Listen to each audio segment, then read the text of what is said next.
Okay guys, Veebat here with another V-Plays, and I've been having a heck of a night. I don't know if it's the airplane, or if it's me, or it's just the time of day, but I have been trying to eke out a good game for you guys to show you the potential of the XF-85. But it's just been a super pain in the butt, and I've just had AFK players on my team, and just people making silly moves that just like not going after this command center at the very beginning, or even going after the airfield, like going after the garrison of all places. Like, that's the types of things I've been running into. So I'm glad to see that I've got a MiG-15 on my team. That's going to give me a bit of a hand here. But this airframe is, the way I've described it to people, and I kind of hold to this description, is that it's essentially a premium FJ1, that you are getting the essentially the same airframe but with two less machine guns. So it is lacking in that respect. I can't deny that. Nice, that was excellent. So we're gonna head towards the mid. Good. I like that. That's what I was hoping for. A good match. We've already started killing stuff. We're making forward progress. And wait, where? What? Why there? Why there? Okay. Well, I'm already here. Wish me luck. Going after the player first.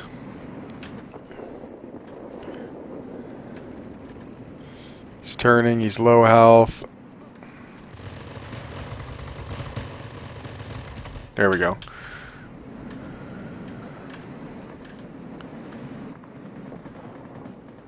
He left the zone, though. That's unfortunate.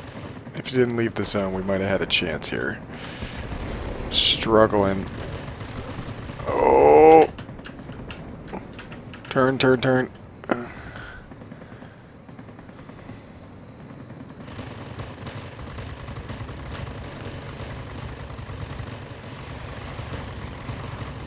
Okay, next target. There's nothing else here, huh?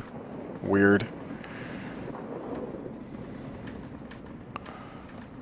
What are you coming in after? That just happened.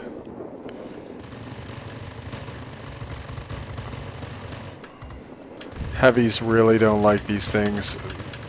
They're nimble, they're relatively fast, and they're good at keeping up with people. But with that said, that's like tier 9 and 8. Tier 10s? Ugh. It's gonna be a tough go.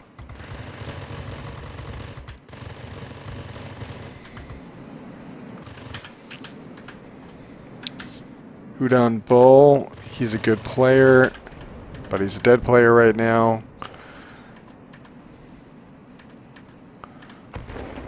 Okay. Let's get some heals off of this thing. There we go. Get that wing back up to full operation.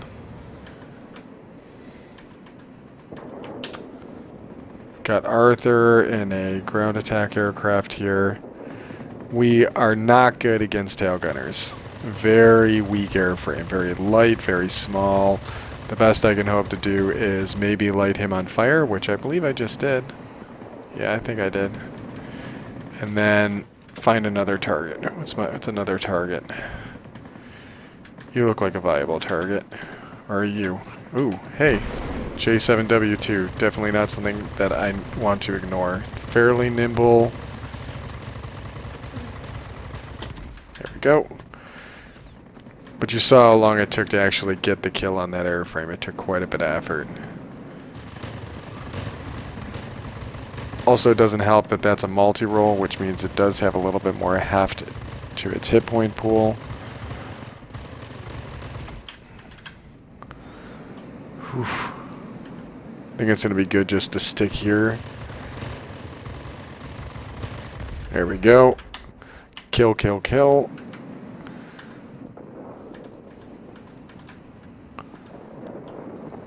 Going after a Ju-287 is a difficult proposition, but not an impossible one. You need to approach it from the right angle and not come at it from the tail for an extended period of time. That will definitely hurt you. Okay, we've got Udon Bull over here. He's in the climb. MiG-15's on him. Excellent. Good. I like to see that. let's head back towards the airfield. Probably should have never left. We're about to get the mining facility, so this is shaping up to be a good match for us. Ignore you, Javelin. F-84F. I believe he has the same machine guns, just that he's got more of them.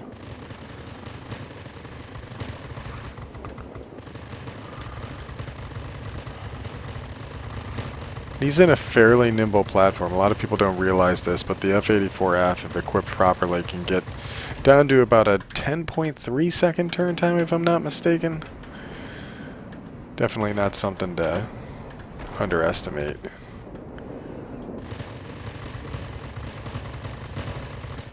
Okay, this target switch, something I always advise to people. It's nice being able to light people on fire.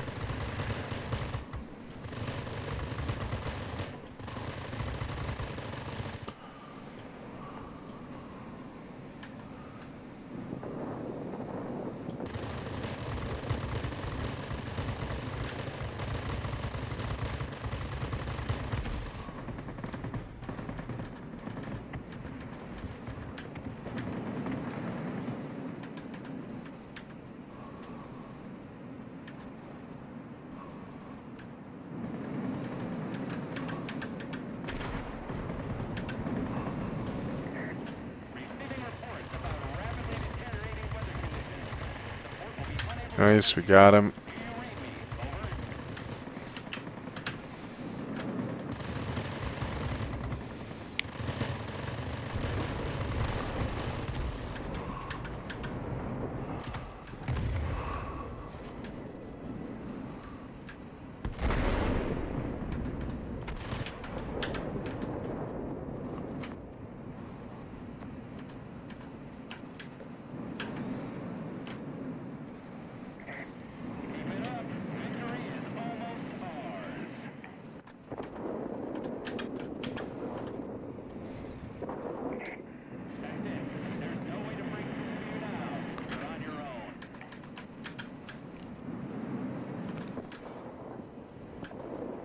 Alright, squall line, we have Udon Bull over here, dogfighting with our ally. Let's get over here and give him a hand. I'm okay with losing the plan. If we are supremacy, they wouldn't have a shot at doing this.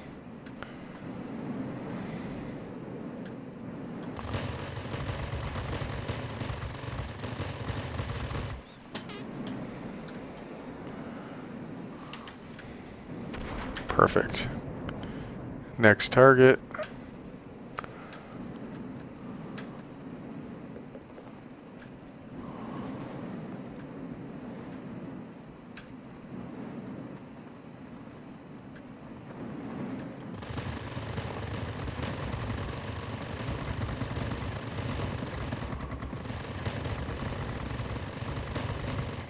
Oh, always on the verge of a kill.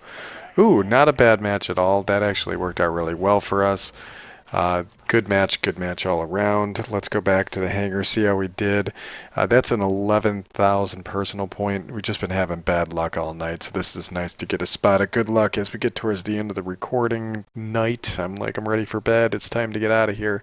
But as a premium tier 9, people expect like this massive payout from the aircraft, and it's definitely not bad, but it's not going to be staggering. You can see here for an 11,000, we ended up getting 286,770 for a win, and we got quite a bit of experience that then goes towards the pilot, which ends up being around 12,500 XP, which is good for training up one of your tier 10s or another fighter pilot. But without premium, you're still going to end up getting 191,000 silvers. So that's a nice little bump for anybody who can't afford to have premium all the time. And I may be one of those people in 12 days. But the deal is that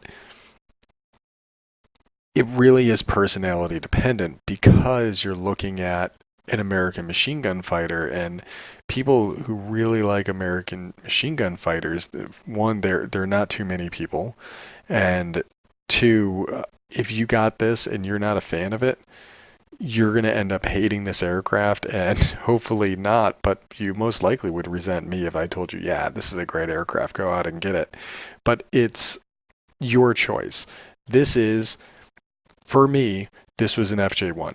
I had an FJ1 at the time that I got this aircraft, and I didn't want to have to train a whole new crew in order to keep an American fighter at tier 9 and get the F-86 Sabre. I wanted my F-86 Sabre to get my high skill point pilot. And then this aircraft I would end up being my tier 9 fighter, and I could just throw whatever pilot I wanted in there by virtue of it being a premium aircraft. And it still manages to get good credits, it gets good experience, and I can actually put any of my other American pilots in here, even if the skills aren't perfect for it at the time, but it ends up doing pretty well. Usually I like to fly in a flight with somebody when I'm running this, because the lack of damage output means that you might be in a disadvantage if somebody gets on your tail. So having somebody that can watch your back, or you can just watch their back, is a better way to use this. But if you just like what it is because it's such a weird American fighter, or you're just, really attached to American aircraft like I am, then, go ahead and pick it up. But I try not to advise people on whether to purchase or not purchase a premium aircraft. I will tell you what I think of it, and then you can make your own choice. Is this better than the Doe 335? They're different. This is a tier 8 heavy aircraft with bombs that operates more like a multi-role that can do heavy stuff, which we just talked about. And this is an FJ1, but it's premium, and it's tier 9. So totally different sides of the coin here. So if you're a big German pilot, you love all your German aircraft, this is a great crew trainer for you. Don't get this. That would be silly, right? Unless you are a big American pilot. And as you can see from this tech tree, I'm a big fan of American aircraft since I have quite a few of them sitting in my hangar. So it was worthwhile for me to get this premium aircraft. But I don't have the same number of German aircraft, so it wouldn't, if I was in the situation where I had to pick and choose between the two, I would have gone with the XF-85. But anyways, I digress. You guys make your own decisions based off of what you see here, and for anybody who's thinking, well, maybe these are different machine guns, you only get 4 of them, that seems ridiculous, there has to be some type of a mistake there. No, guys, these are the exact same guns. See this? The M3s. 80 damage per second per gun, fire rate 1200, and effective range 1969. That's it. There's no ifs, ands, or buts about it. This is what the XF-85 is. It's just a very underpowered version of an FJ1. We do have this thing kitted out because we do have this thing specialized, but I always go with a gun sight. It increases the chance of fire and critical damage. You saw how much we were ripping up some of those aircraft out there. And then we went for lightweight wing frame because we wanted to be nimble, as well as lightweight power unit, so that maximizes our maneuverability. We put on the uprated engine to give us some more acceleration and boost, which it works well because we do have the skill on here for aerodynamic expert, which increases the effectiveness of all 3 of those components. And then this piece of equipment right here does not affect your maneuverability. It affects your cruise speed and your max boost speed. But it'll reduce the chance that we're going to lose a wing or a tail, which is good. But it also, based on the bonuses we've rolled, it'll increase our tolerance to AA fire, which is good because this thing is very thin-skinned. Its survivability, its resistance to damage is only 45. It only has 334 hit points, and it's only a 39 for resistance to fire. So any type of bonus we can get to give this thing an edge for when it does get hit a little bit, this is going to be nice. But it doesn't really hurt the airspeed, especially since we have uprated engine, and it definitely doesn't hurt the maneuverability. But if you guys don't want to go with reinforced skin because you want to maintain some speed, Reinforced airframe only affects roll, which is something I've actually heavily considered, because while that does decrease roll maneuverability, this thing has really good rolls, so it's not going to affect it that much by comparison to another aircraft it may go up against. I don't advocate going for polished skin, because if you go for polished skin, you're actually going to lose maneuverability in the turn, and that's going to be problematic for you to be able to maintain sticking on an enemy, which you really need to do if you want to make use of those 4 machine guns, because you got to stay on them for a really long time, and if you can't maneuver with them, you're not going to be able to do that. So, just my opinion. When you do have this thing specialized, you also have a second option here for airframe consumable, and I went with pneumatic control assist, which gives you a little boost to maneuverability for 10 seconds. So if you really need to get on somebody that's able to turn on you, this will allow you to be able to get the edge. I have been in those stupid tourney fights, where you get stuck against one other aircraft, against an F-86 Sabre in this aircraft, both player controlled, and I had this equipped to the aircraft, and yeah, it had a long cooldown time, but I was able to kick it on at one point during the fight after a cooldown had ended, and it allowed me to be able to get enough guns on target that the critical chance off of the gun sight allowed me to be able to reduce his maneuverability enough that I was able to then get on his tail and finish him off. And it was a very long fight, but this was able to take out an F-86 Sabre, the most maneuverable altitude fighter in the game. And here I am in my Scooty Puff Jr. able to get the edge on him. So it does have its capabilities, but it definitely is an aircraft with quirks. So make your own decision. That's all I got to say about it. Hope you guys enjoyed the video. Hope I didn't ramble on too much here. But as always, I'll catch you guys on the next one.